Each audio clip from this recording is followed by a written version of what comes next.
ternyata adalah kakak saya. Jadi beda umurnya 2 tahun. Beliau tinggalkan Ternate tahun 63 dan pada tahun itu saya baru berumur 1 tahun. Dia di Ternate, saya di Tidore. Tadi cerita tentang guru kan itu, saya itu kelas 1 sampai kelas 3 itu juara 1. Saya sengaja sampaikan supaya mereka tidak pada ingat saya.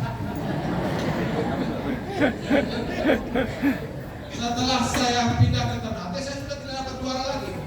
Saya cek ternyata di Tidore dulu, guru-guru itu banyak om saya.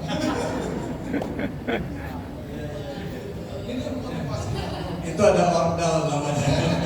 Orang dalam. Ini ada cerita dari ini menarik sekali nyambung ya. Oke. Nah, jadi saya setuju sama Pak Andi karena dulu saya kerja di kantor di Jakarta ya. Saya punya kerjaan logistik. Dari saya umur 12 tahun, ibu saya tanya saya, Chris nanti mau jadi apa? Dan saya bilang saya mau jadi kaya. Dan dia bilang oke, tapi gimana? Saya tidak tahu saya mau kerja apa, tapi saya tahu saya mau cari banyak uang, saya mau pakai suit setiap hari dan mungkin saya bisa pakai mobil Mercedes. Tapi setelah saya sudah mulai sudah ada kerjaan dengan bagus gaji di Jakarta, saya bisa pakai suit setiap hari, ada hasil gaji setiap bulan lebih dari 100 juta. Saya sudah bosan sama kerjaan itu karena ya gaji bagus sekali, tapi setiap hari saya harus duduk dalam kantor dan saya lihat out of the window dan saya mimpi mungkin nanti saya bisa bekerja dan keliling. Nah, jadi saya mau bilang dulu gaji saya tinggi sekali, tapi pertama bulan saya tidak kerja logistik lagi, saya kerja di YouTube aja. Ada guess, can you guess how much my salary was first month with YouTube? Maybe you can translate. Bisa tebak? Kalau ada yang bisa tebak, dapat hadiah dari Bank Indonesia. Kalau ada yang bisa tebak Gaji per pas, tahun. ya dulu ya Chris ya. Kita ada door prize ya. Nah, teman-teman, boleh mungkin ditampilkan aja sebentar. Kita ada Slido. Ya, atau content creator. Berapa gaji pertama? Kalau bisa Sama tebak, YouTube lah kan, jangan malu. Nah, Kira-kira berapa? berapa? Teriak. 1 juta. 1 million. 1 juta. Wow! Tapi udah bermula nih pasti. Jangan-jangan asistennya. Dalam parkir ya. Oke, dapat hadiah. Oke. Ya, silakan lanjut. Dan saya pikir, dulu gaji besar, tapi sekarang hanya 1 juta sebulan. Tapi saya tidak takut karena saya tahu I'm running for my dream. Saya Mengejar mimpi. Nah, betul. Dan bulan kedua dengan YouTube sedikit lagi, ketiga sedikit lagi. Dan sekarang saya bisa bilang setelah sudah berapa tahun, 3 tahun dengan YouTube, sekarang saya bisa cari lebih dari YouTube, dari kerjaan dulu. Jadi chase your dreams. Chase your dream. Aplaus dulu. Dari kerja mimpi kalian wujudkan mimpi kalian. Perlu waktu, perlu proses, dan perlu pengorbanan. Tadi kalau kita ini artinya uang bukan segala-galanya, teman-teman. Jadi gini, ada 4 tahapan. Saya harus cerita 4 tahapan dalam hidup. Saya singkat aja, biasanya agak detail ya. Pertama, nanti kalian ketika lulus itu masuk pada tahap namanya survival. Bersama Ki Kendi, makasih banyak Ki Kendi. Kenal kan Metro TV, Ki Kendi. Makasih Ki Kendi, kunjung ke Unpad. Ada Ki Kendi. Iya masuk. Oh sudah nih sore. Ki Kendi, dua-dua. Maluku, Ambon Ternate. Ambon Ternate. Nih dengan Denmark. Halo. Ini ada YouTuber dari Denmark. Ya. Next Daily. Nas Daily ya. Nas Daily itu saya. Nas Daily. Saya Awi Nas Daily. Saya juga YouTuber TikTok. Hormat kepada Bapak Andi F. Noya. Tepuk tangan dong semuanya. Jarang-jarang loh nih. Silakan.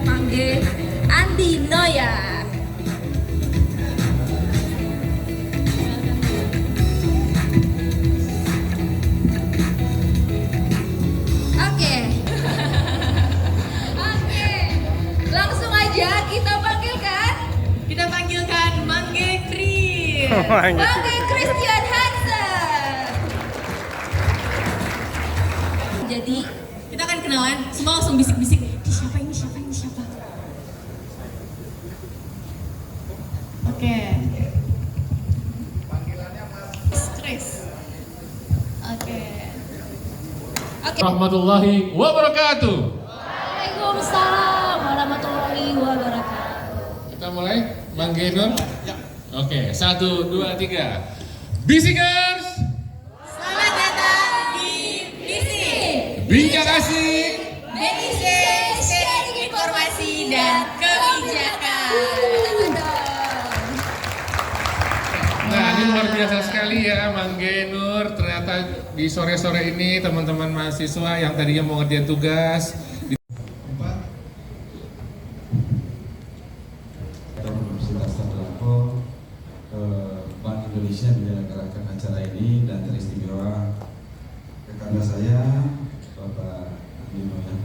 Saya kaget Bapak datang dan pasti demi inovasi dan kemudian acara ini tentunya bisa bermanfaat dan memberikan penambahan ilmu pengetahuan dan informasi bagi mahasiswa kami. Mudah-mudahan bisa diikuti dan tadi saya mohon maaf terlambat karena melantik lembaga dan ini kesempatan baik dari lembaga untuk bersama-sama di tempat ini untuk mengikuti acara. Terima kasih.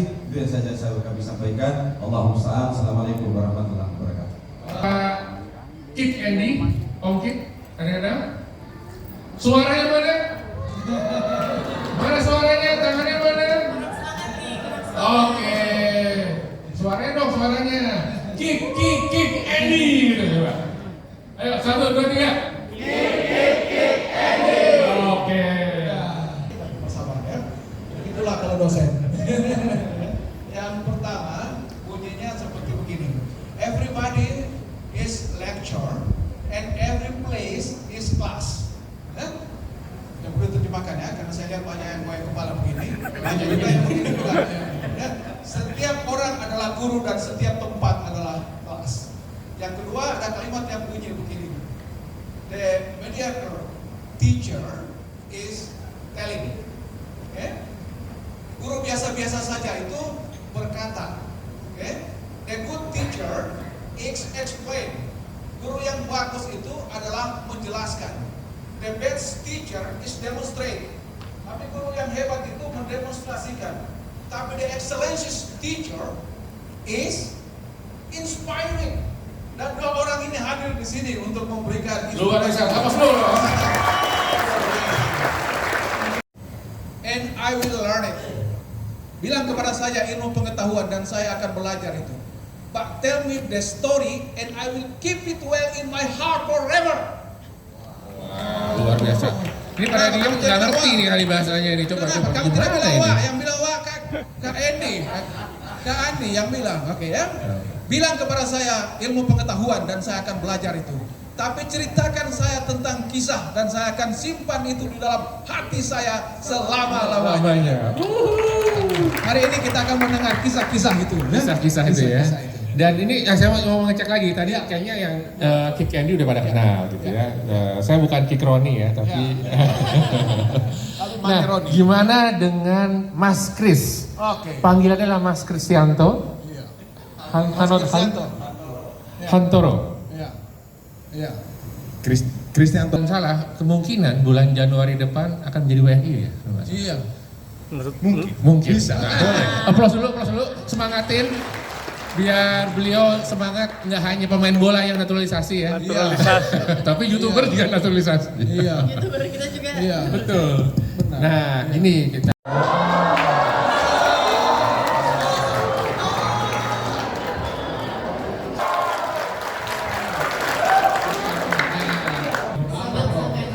Sorry, kan ada videonya ya. Oke. You bring the video? Warahmatullahi wabarakatuh. So all of you is fluent in English, right? Sudah lancar bahasa Inggris semuanya ya? Atau belum? Oke, gak apa-apa. Saya masih belajar bahasa Indonesia ya, jadi mungkin saya campur sedikit ya, pakai bahasa Jaksel. Ya. Nama saya Christian Hansen, saya asli dari Denmark. Saya sudah tinggal 4 tahun di Indonesia. Dan saya punya program namanya Sabang sama Merauke. Nah, dulu saya kerja di Jakarta dan saya punya satu ide.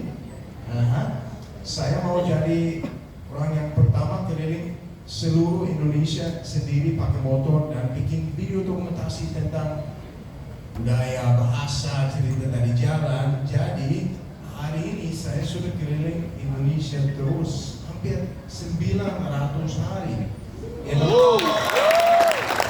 Baru hari ini saya sudah keliling Sulawesi 1 tahun di Sulsel, Sulawesi Tenggara dan Sulawesi Tengah. Ya.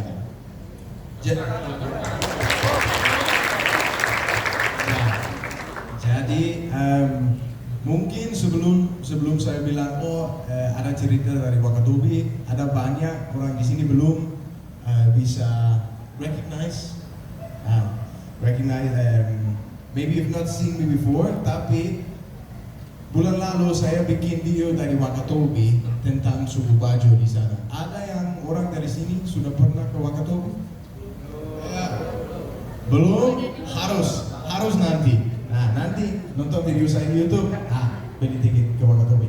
Jadi saya sudah bikin beberapa video tentang beda suku di Indonesia. Saya inap sama suku Mentawai di Sumatera, saya inap sama suku Dayak Iban di Kalbar, suku Dayak Iban Kenya, Kayan, Longkelit, Juhu, dan sekarang sudah sama suku Bajo di Wakatobi. Nah, itu ya.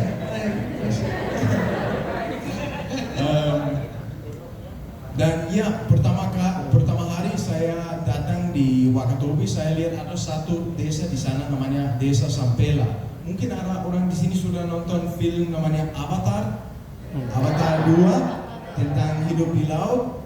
Nah, jadi the director James Cameron, dia ambil inspirasi dari suku Bajo karena di sana ada satu desa namanya Desa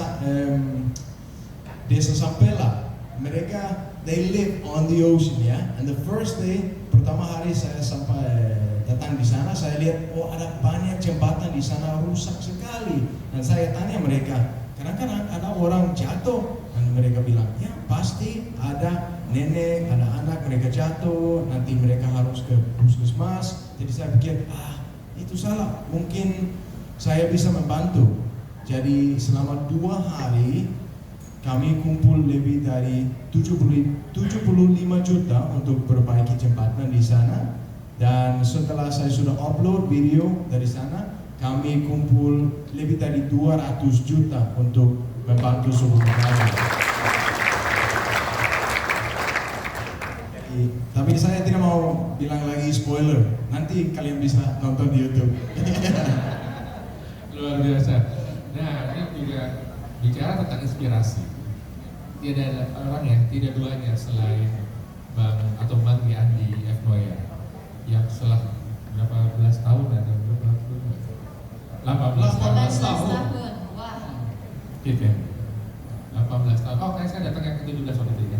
17 tahun. Nah, yang 18 tahun ini kita akan coba ngobrol.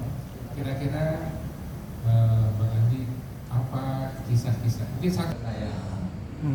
Flexing. Mereka yang merasa bahwa sukses itu ukurannya materi. Berapa Lamborghini yang mereka punya, berapa harga rumah mereka, berapa miliar, puluhan miliar dan seterusnya.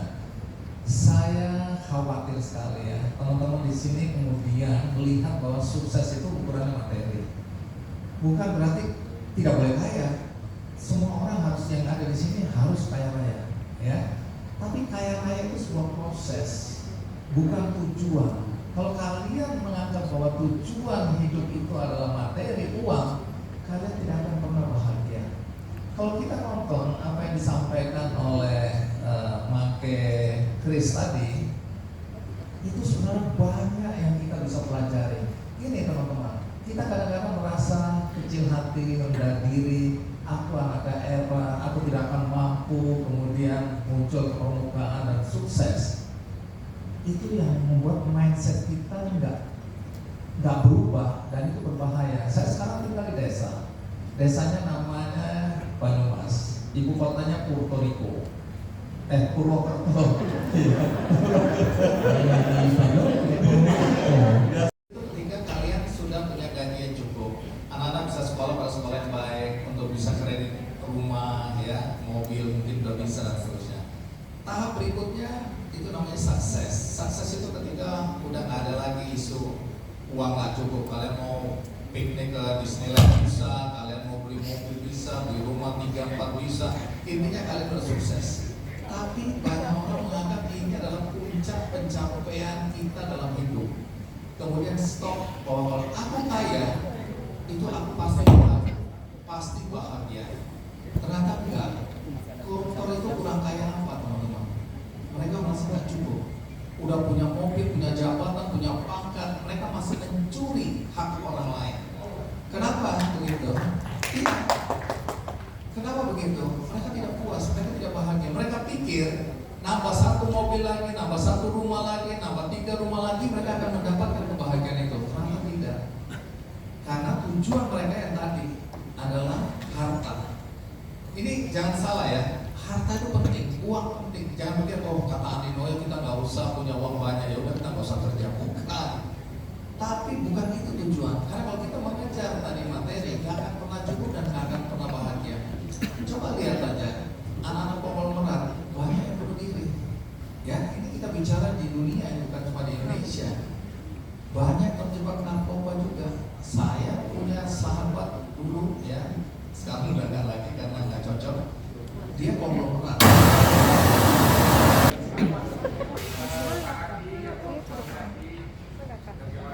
Di depan,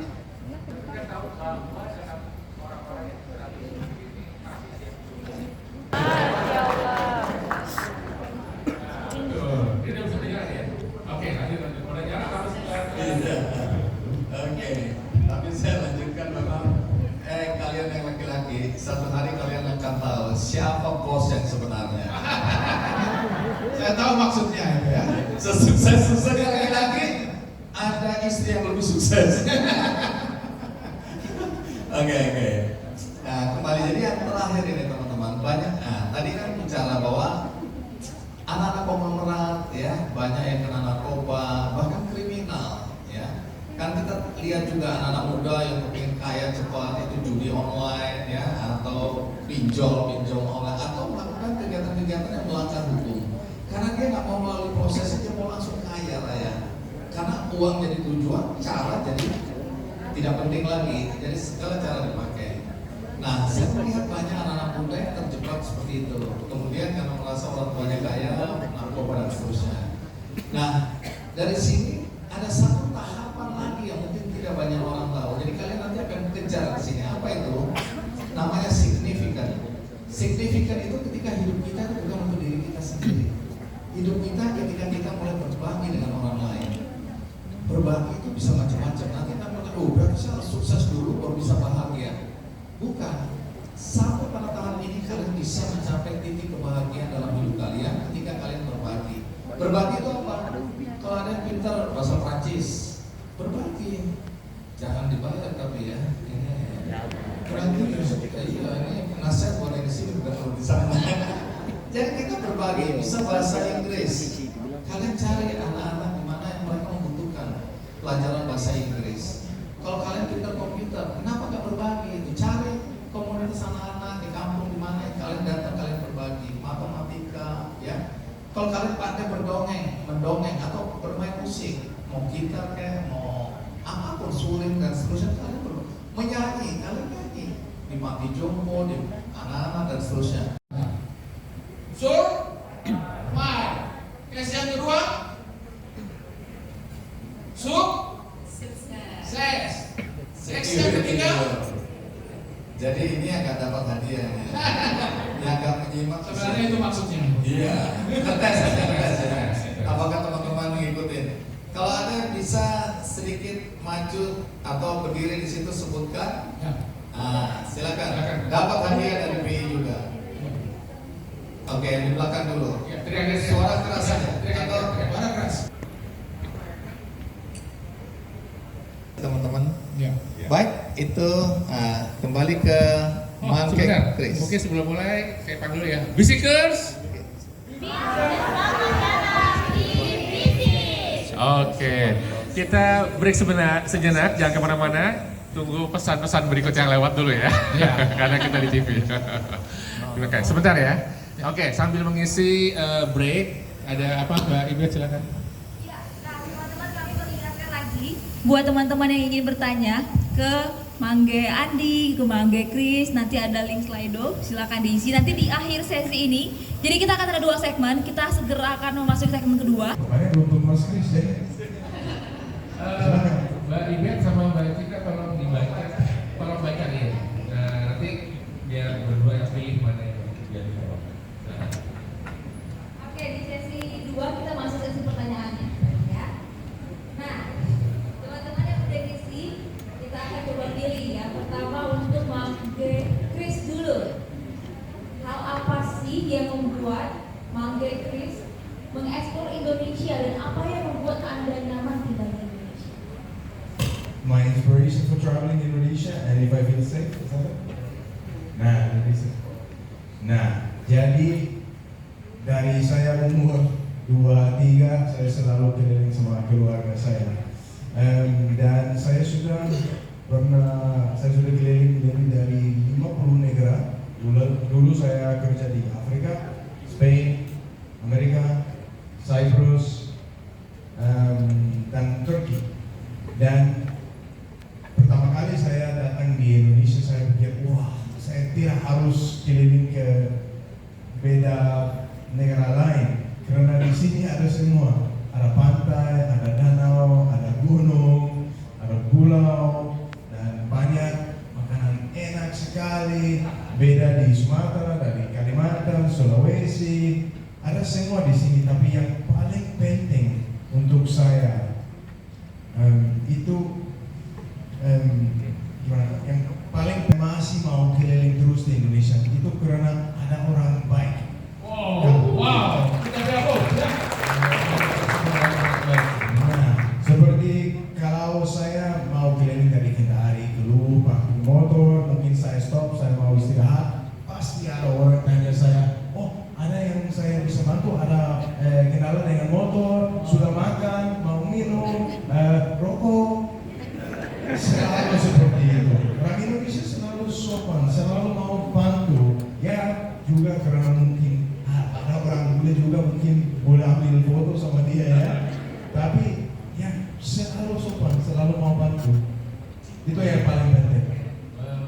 Jika ada pertanyaan kepada Mangge Andi. Iya. Enggak, saya belum, udah punya pacar belum. Ini ada harapan di antara yang hadir ini. Oh.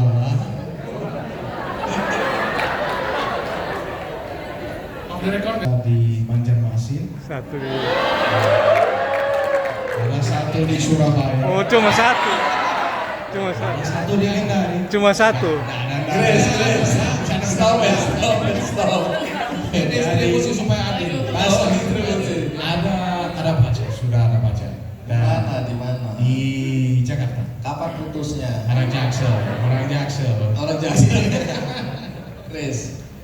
Ya, nanti tolong diputuskan karena banyak yang berharap di sini. Maaf. Soalnya Boleh Mas Kris Mas. Boleh. Udah, Bapak Ini tanya ada ke Mas pertanyaan Chris. untuk Mangge Andi. Dan dari semua pertanyaan ini saya setelah baca ini saya juga merasa jadi seorang inspirator. Ini pertanyaannya, apakah masih ada hal atau sesuatu yang belum tercapai sejauh ini? Yang belum tercapai itu pengen punya istri 2 tapi nggak ada keberanian. Enggak. Saya ini ya adik-adikku, ini nasihat juga, nasihat perkawinan. Jangan membongkar rahasia untuk bapak-bapak. Saya ini korban broken home. Artinya waktu kecil orang tua berpisah. Saya merasa kekurangan kasih sayang, ya, baik kekurangan kasih sayang ayah maupun ibu, karena ibu harus berjuang mencari nafkah karena saya ikut sama ibu. Karena itu berkali-kali saya ingatkan, satu hari nanti ketika kalian menikah, jangan sekali-sekali berpikir untuk bercerai. Saya lihat banyak sekali orang-orang dewasa yang atas nama cinta kemudian bersatu dalam mahligai rumah tangga. Lahirlah anak buah hati cinta mereka, tapi ketika mereka berpisah, mereka tidak mempertimbangkan perasaan anaknya. Anak ini bukan terbuat dari batu. Anak ini punya perasaan, punya jiwa yang harus dipertimbangkan ketika dua orang yang dulu bersatu karena cinta. Ini kok jadi pelajaran cinta ya? Dan ini anak nasihat perkawinan. Tapi benar teman-teman ya, aku beberapa kali diundang dalam diskusi mengenai fatherless, anak-anak yang kehilangan kasih sayang ayah. Karena waktu umur 1 tahun aku udah ditinggalkan oleh ayah. Aku ikut ibuku, ya 5 bersaudara, 2 di bawah kakakku di bawah ayah. Terus kemudian 3 ikut ibu. Aku anak bungsu dari 5 bersaudara. Nah di situ aku merasa nggak boleh terjadi pada anak-anak di Indonesia. Saya nggak tahu di antara kita ini, di antara teman-teman ada yang orang tuanya berpisah. Banyak anak-anak korban broken home yang kemudian terjebak narkoba, seks bebas, kriminal. Aku beruntung karena aku waktu kecil sudah pindah ke Papua, ya di usia remaja. Di sana lebih sehat daripada di Surabaya dan Malang tempatku tinggal dulu.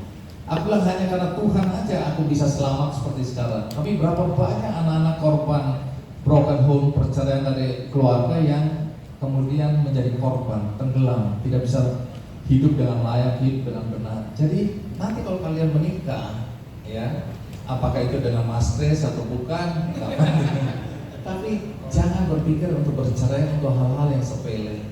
Karena apa? Kita lihat di media sosial, artis-artis begitu gampangnya mereka bercerai, begitu gampangnya mereka berganti-ganti pasangan. Dan itu bukan kemudian jadi patron yang bisa kita ikuti atau boleh kita ikuti. Karena ini nanti akan banyak anak-anak yang lahir korban broken home. Karena itu pikirkan, pertimbangkan matang ketika kalian memilih jodoh, pertimbangkan dengan matang, dengan sangat ketika kalian memilih untuk berpisah. Karena kalian sering tidak bukan kalian, maksudnya banyak orang yang sering tidak memikirkan anak-anaknya. Jadi itu sih yang aku bisa sampaikan ke sini. 18 tahun aku mencoba ya berbuat yang terbaik dalam hidupku. Karena aku selalu menganggap bahwa hidup itu satu kali, karena itu hidupku harus berarti, bermakna. Karena aku pernah menderita, aku pernah miskin, pernah susah. Aku tidak ingin ada anak-anak Indonesia merasakan apa yang aku pernah rasakan. Karena itu dibalik Kick Andy teman-temanku, mungkin kalian bilang oh Kick Andy inspiratif, menginspirasi. Tapi dibalik itu kami punya kegiatan bagi-bagi kaki palsu, bagi-bagi buku, bagi-bagi kacamata untuk anak-anak miskin, bagi-bagi operasi katarak. Aku ini ketua Komite Mata Nasional ya. Operasi bibir sumbing, kemudian bagi-bagi sepatu sekolah untuk anak-anak miskin di berbagai daerah.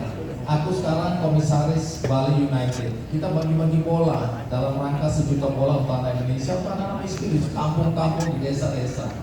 Karena aku bilang anak-anak ini harus diselamatkan. Jadi kalau kalian nanti hidup lebih baik dari teman-temanmu atau dari anak-anak yang lain, berpikirlah bahwa kalian harus berbagi agar tidak lagi ada anak-anak miskin yang menderita dan tidak punya akses untuk mendapatkan pertolongan. Makanya aku kemudian membuat benihbaik.com. Seperti yang Chris bilang atau cerita, ada kitabisa.com. Itu ada adekku ya, Timmy, Fikra. Nah, aku membuat benihbaik.com ya, sering dibantu juga oleh Bank Indonesia. Kami melakukan kegiatan-kegiatan untuk beasiswa, bangun sekolah, bantu anak-anak miskin yang kena tumor untuk operasi, bantu tadi katarak, kaki palsu. Kemudian kami juga mau pensiun, mau mengurus diri saya sendiri. Saya punya mimpi menikmati hidup, dengar musik, melukis, nggak difoto kemana-mana. Jadi nanti jangan minta foto sama saya, sama Chris aja. Itu sudah waktunya saya berhenti. Tapi banyak teman-teman bilang egois sekali Andinonya. Kalau kamu berhenti, bagaimana orang-orang yang selama ini kamu tolong? Jadi Kick Andy dan Benih Baik itu saya sebut sebagai jembatan kebaikan, mempertemukan saudara-saudara kita yang membutuhkan uluran tangan dengan orang-orang yang punya hati untuk berbagi. Nah kalau jembatan ini saya bakar, lalu bagaimana dengan teman-teman kita yang mau saling menolong? Jadi saya di satu sisi merasa terjebak juga bahwa saya tidak boleh pensiun sampai kemudian entah kapan itu, karena ada program kemanusiaan di belakang layar yang saya jalankan selama ini. Saya sama istri juga kami punya namanya Yayasan Rama-Rama. Kami punya PAUD untuk miskin, ya. Kalimat begini, God, if it close one door, it will open another door. Tuhan kalau dia tutup satu pintu, dia buka pintu yang lain. Our problem is because we are waiting for the door that's already closed for a long time. Masalah kita karena kita menunggu di pintu yang sudah tertutup terlalu lama. Saya tidak sesedih beliau, tapi di umur SMA kelas 1 itu bapak saya meninggal. Karena ada om saya di sini, maka saya datang ke Palu sudah 40 tahun ini. Karena meninggal itulah saya dapat beasiswa terus-menerus. Ada satu kawan di sini, saya tidak boleh bilang namanya. Dia bilang saya juga mau dapat beasiswa seperti kau itu loh. Saya bilang tidak bisa. Kenapa tidak bisa? Kenapa bukan saya menentukan? Saya bilang karena papamu belum mati. Saya bilang begini. Jadi, kasih mati dulu. Akhirnya meninggal dulu. Kalau udah telepon saya, ini gara-gara kau itu. Aku berkuyuk saja, tapi begitu kehidupan manusia. Tapi spirit. If you think you can. Semangat. Nah, semangat. But if you think you cannot do anything. Kalau kamu pikir kamu tidak bisa bikin apa-apa. Spirit kita dapat. Luar biasa. Luar biasa. Ini masih ada nih untuk manggil Andi, selanjutnya kita manggil dulu. Oh, manggil Chris dulu ya. Chris, ya. Oke. Nah, Chris sudah pernah pakai Chris. Pasti. Oh itu pesan sponsor itu. Masuk gitu. Setiap hari Chris. Setiap hari pakai Chris. oke. Itu tadi pertanyaan buat manggil Chris, ada lagi? Nah, ini pertanyaan untuk manggil Andi dulu ya. Ya. Manggil Andi, boleh nggak diberikan tips nih buat teman-teman khususnya kaum milenial yang lagi merasakan quarter life crisis, terkhusus masalah finansial. Ya teman-teman ya, kita nggak bisa ingkari uang itu penting. Ada masa di mana kita merasa kok Tuhan tidak adil. Kenapa ada teman kita, ini kalau kita bicara fisik dulu, ada yang cantik, ada yang ganteng, aku kok tidak. Ada yang putih, ada yang ini, aku kok hitam. Misalnya kalau hitam dan putih. Padahal masing-masing Tuhan menciptakan makhluknya itu istimewa. Jadi jangan merasa bahwa wah aku rambutnya kok keriting, dia lurus. Nggak ada soal itu. Kita aja yang kemudian mendefinisikan kecantikan itu seperti ini, ketampanan dan seterusnya. Kemudian kita melihat ya orang atau teman-teman, kenapa dia bisa beli motor, aku tidak bisa dan seterusnya. Begini teman-teman, kalau kita selalu berpikir tentang orang lain, kita sering lupa untuk mengembangkan diri kita, berpikir positif tentang diri kita. Krisis itu relatif. Kalau kita lihat ke bawah, mungkin hari itu ada orang yang nggak bisa makan sama sekali, sementara kita masih bisa makan di rumah. Kemudian kita menganggap diri kita sedang dalam keadaan krisis keuangan. Ya, tapi ada juga orang-orang yang merasa, aduh aku mau bayar uang sekolah, uang kuliah itu berat, orang tua aku tidak punya kemampuan. Sering-sering nonton video-video yang menginspirasi, video-video tentang orang-orang sukses yang berjuang dari bawah, kehidupannya yang berat dan seterusnya. Itu membuat kita, oh kalau dia bisa, kita juga bisa. Tapi kita sering melihat anak-anak muda yang dalam usia 27 tahun kemudian jadi miliarder. Kemudian kita merasa kecil sekali, berarti akunya nggak akan bisa seperti itu. Jadi tadi ukuran sukses itu relatif, tapi kalau kebahagiaan itu penting. Jadi apa yang membuat hidup kita bahagia, kita jalani itu. Semakin banyak tantangan dalam hidup kita, semakin kita nanti jadi orang besar. Karena tidak ada pelaut ulung yang lahir dari laut yang tenang. Kalau semakin banyak kita menghadapi kesulitan dalam hidup. Dulu teman-teman, saya pernah marah pada Tuhan. Saya bilang Tuhan tidak adil. Saya dari kecil lahir orang tua saya miskin. Kemudian saya kepingin, saya ini orang sastra, tapi terpaksa masuk teknik karena orang tua tidak mampu. Saya bilang Tuhan nggak adil. Begitu saya punya pekerjaan sebagai reporter pertama kali, gaji saya pas-pasan. Saya masih ingat, saya menikah dengan gaji 375.000. Istri saya gajinya udah lebih besar, 500.000. kami punya 3 anak. Itu sebenarnya nggak terlalu cukup untuk menyekolahkan anak-anak pada sekolah yang baik. Tapi apa yang terjadi? Kakak saya 2 perempuan itu meninggal karena cancer, karena kanker. Yang satu punya 3 anak, yang satu punya 5 anak. 8 anak itu otomatis menjadi tanggungan saya, karena satu suaminya meninggal, satu suaminya pergi meninggalkan anak-anaknya. Dan saya tampung, bayangin dengan gaji segitu, saya menampung 11 anak. Anak saya 3, 8 anak yang harus saya hidupi. Akhirnya saya minta maaf pada istri saya, karena itu kan saudara-saudara saya dari pihak saya. Saya bilang saya minta maaf pada istri. Kenapa? Kami tidak bisa menyekolahkan anak saya pada sekolah yang layak. Sekolah kami itu sekolah yang maaf, itu level bawah. Kenapa? Karena saya harus berbagi, kami harus berbagi dengan 8 anak lainnya. Di situ saya marah pada Tuhan. Saya bilang, Tuhan, kenapa harus saya mengalami hal ini? Kenapa Tuhan tidak kasih kesempatan dalam usia saya yang sudah harusnya hidup lebih layak? Tuhan kasih beban lagi. Tapi teman-teman, hari ini kalau ditanya, apakah saya marah pada Tuhan? Saya bilang, Tuhan terima kasih. Tuhan sudah menggembleng saya dari kecil untuk saya bisa pada posisi ini, bisa berempati pada orang-orang susah, bisa berusaha agar tidak banyak orang susah seperti saya dulu. Jadi banyak sekali pekerjaan yang saya lakukan yang sebenarnya sifatnya pekerjaan sosial. Jadi saya dan istri ini di Bandung, Mas, banyak sekali, tanya Pak Roni, melakukan banyak kegiatan sosial. Karena itu pertama, memang visi hidup saya selalu bilang, tanam kebaikan selagi masih ada kesempatan. Jangan berpikir bahwa nanti dulu, kalau aku udah punya uang, punya gaji, baru aku berbagi. Tunggu dulu, aku kan masih mahasiswa, masih banyak kebutuhan, aku nggak bisa berbagi. Tunggu dulu, aku belum punya mobil. Tunggu dulu, tunggu. Emangnya kita tahu berapa lama hidup kita? Ini bisa besok, lusa kita nggak ada. Kemudian malaikat tanya, apa yang kamu lakukan dalam hidupmu? Saya waktu itu punya rencana begini, malaikat. Tapi malaikat terlalu cepat manggil saya ini. Gak ada alasan itu, teman-teman. Lakukan kebaikan setiap hari sekecil apapun juga. Jadi jadilah kalian cahaya-cahaya kecil dalam kehidupan masyarakat, seberapapun kemampuan kalian.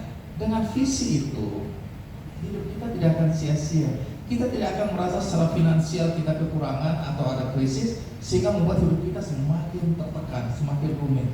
Tapi kalau kita berpikir selalu positif, udah pasti ada jalan. Teman-teman jangan takut miskin juga. Saya dulu sama istri dengan gaji yang sedikit, kita mulai berbagi dengan orang lain. Sempat kami diskusi, lah buat kita aja sebenarnya belum cukup, kok kita sudah berbagi. Tapi tadi, ketika satu pintu tertutup, pintu-pintu lain terbuka. Dan di dalam agama, di dalam agama apapun juga diajarkan itu. Kalau kita punya iman yang kuat, kita tahu semakin banyak kita berbagi, Tuhan akan memberikan kita berlipat-lipat dari apa yang kita berikan. Percaya itu, karena saya sudah mengalaminya. Kenapa begitu? Ya, karena nanti melahirkan generasi nyontek. Baik, lanjut pertanyaan berikutnya. Ini pertanyaan berikutnya untuk Mandi Chris, Indonesia. Dari 4 tahun ke Indonesia dan hari ini tepat 12 bulan atau 1 tahun di Sulawesi, di Pulau Sulawesi. Kira-kira ada cerita culture shock apa, khususnya di daerah Sulawesi mungkin? Culture shock ada banyak. Tadi ada yang tanya, Palu pasti napane, panas. Ya panas sekali, tapi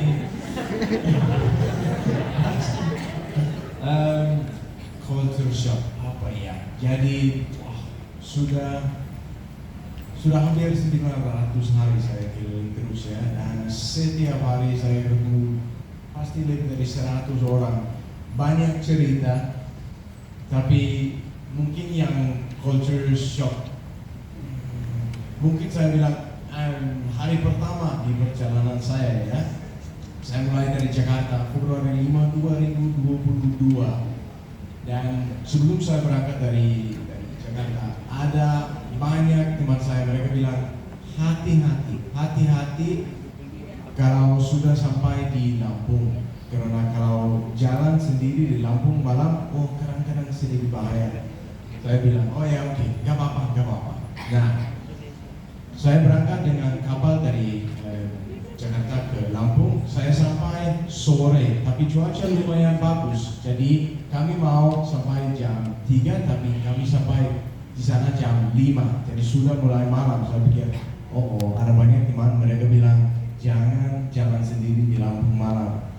Nah, waktu saya mulai jalan di Lampung, ada satu orang dia mulai ikuti saya. Saya pikir, itu.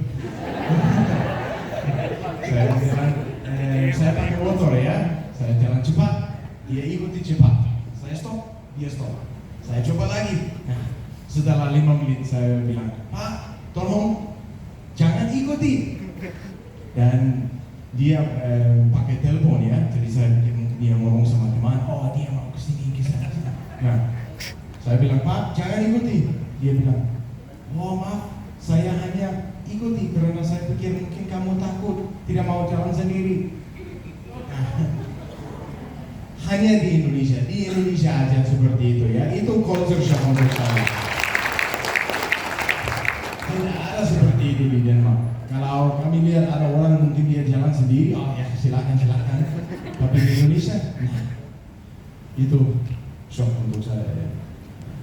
Memang Indonesia sangat terkenal dengan ramah tamahnya ya. Iya. Kritik ada? Ya kritik.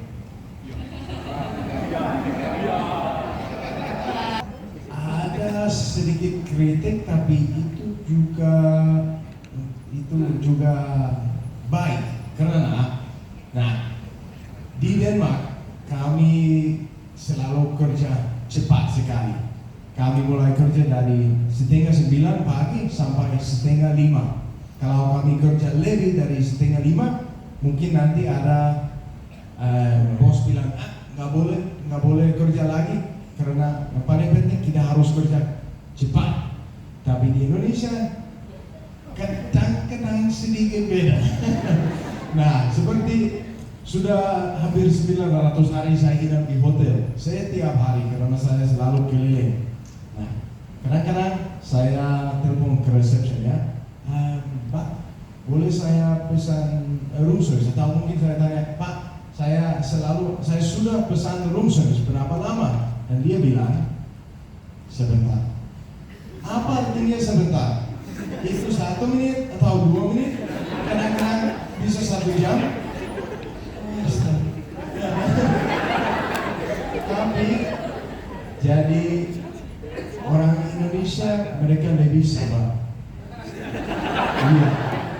Tapi itu juga bagus karena saya harus belajar jadi lebih sabar. Nah, jadi tapi terima kasih.